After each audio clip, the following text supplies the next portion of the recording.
Kayo ba, nagbabago na ba ang damdamin ninyo? Nagkaabutan na ng 3,000 eh.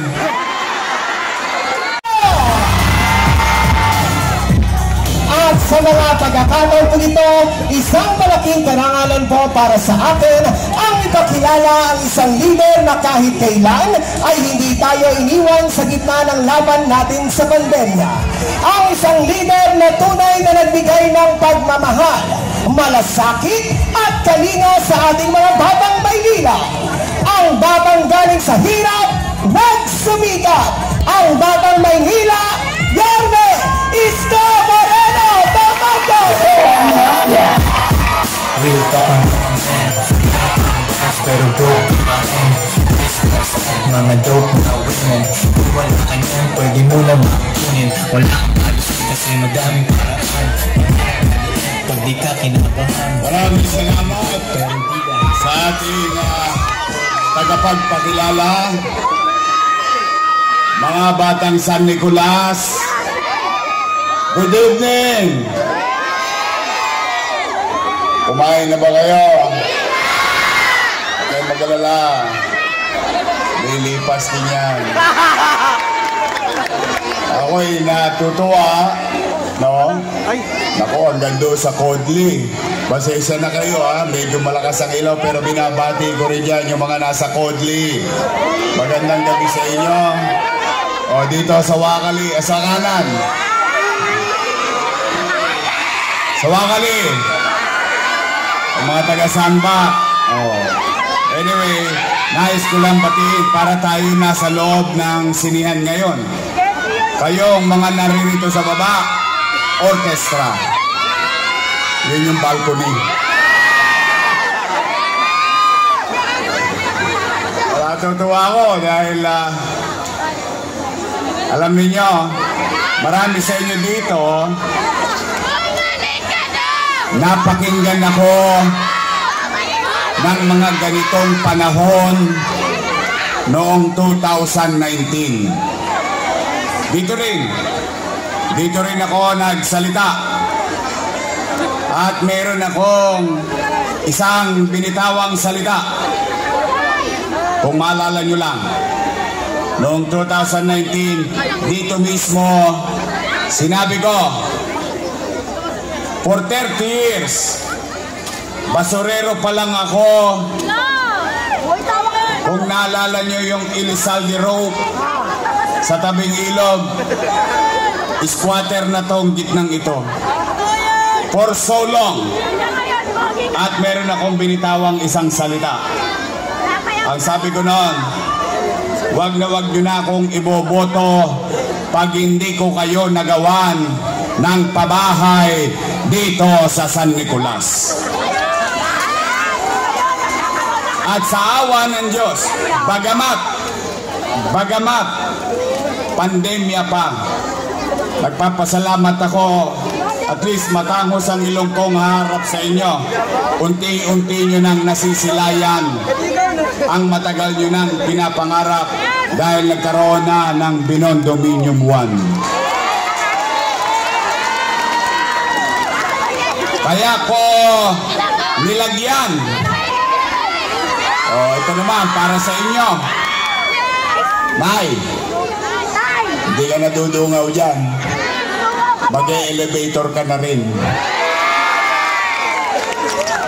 Kaya ko yan nilagyan ng numero Binondominium 1 dahil ang pangarap ko magkaroon ng Binondominium 2, Binondominium 3 at Binondominium 4.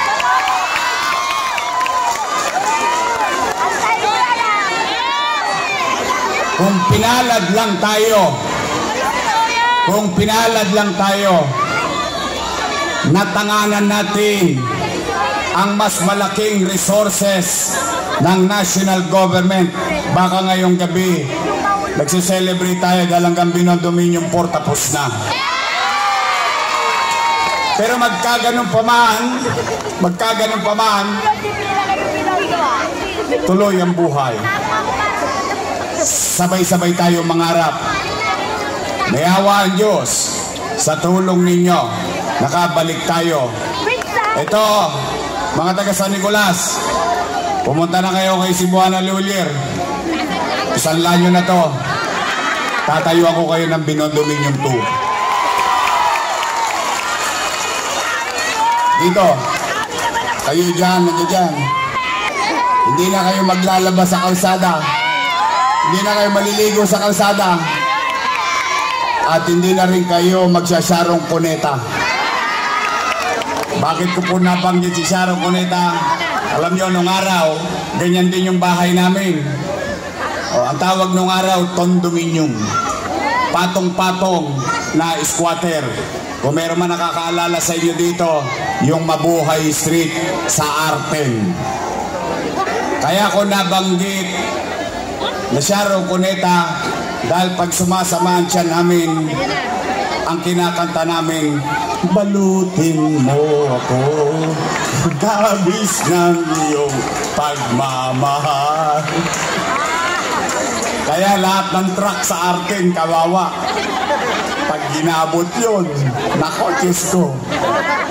Mga nanay ko, mga tatay ko, kumapit kayo, may awa ang Diyos. May awa ang Diyos. I'll do my best. Sa mga minamahal kong lolo at lola, I love you. Pinaka-paborito ko yan. Yung mga nanay at tatay natin senior citizen. Oh, kayo ba, nagbabago na ba ang damdamin ninyo? Nagkaabutan na ng 3,000 eh.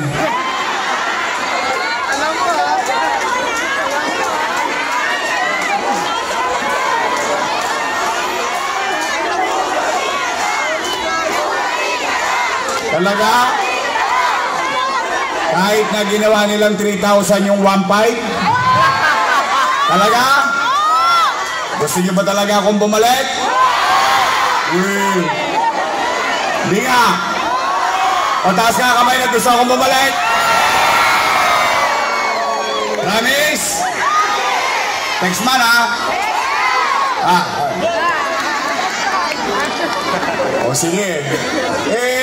Siyempre, nangangamba din ako. Baka minsan mabuladas kayo. Dahil hindi lang nagabot ng 3,000, nagabot pa ng 1,000. May 5 kilong bigas pa. Baka nagbago na damdamin ninyo. Talaga? Araw-araw akong inalmusal ng mga yon. Ako ang almusal, tanghalian, hapunan. Yung isa naman, ginawa kong pulutan sa inuman. O kung ganyan ang damdamin ninyo, ipanatag na ang loob ko. Nalulungkot lang ako. Nalulungkot lang ako dahil yung mga dati kong kasama, nung araw, panay ang papuri sa akin. Ngayon, ako na ang pinakamasama sa mata nila. Kaya nga, ulitin ko, tanong ko, gusto nyo ba talaga akong bumalik? Marami daw akong utang. Talaga?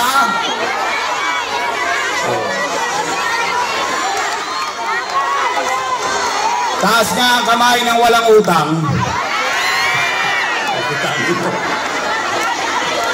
Kaya ako naman, sa totoo lang, hindi naman ako papatol sa kanila.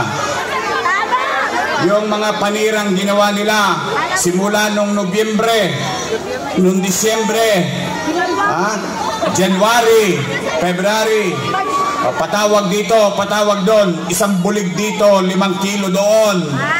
Siyempre, nakakatakot din dahil gipit ang tao. Sabi ko naman, doon sa mga nakausap nila, sabi ko, tanggapin nyo na tanggapin. Sayang din 5 kilo. Palsain din yun. Tapos may 1 bulig ka pa. May pa-Jollibee ka pa.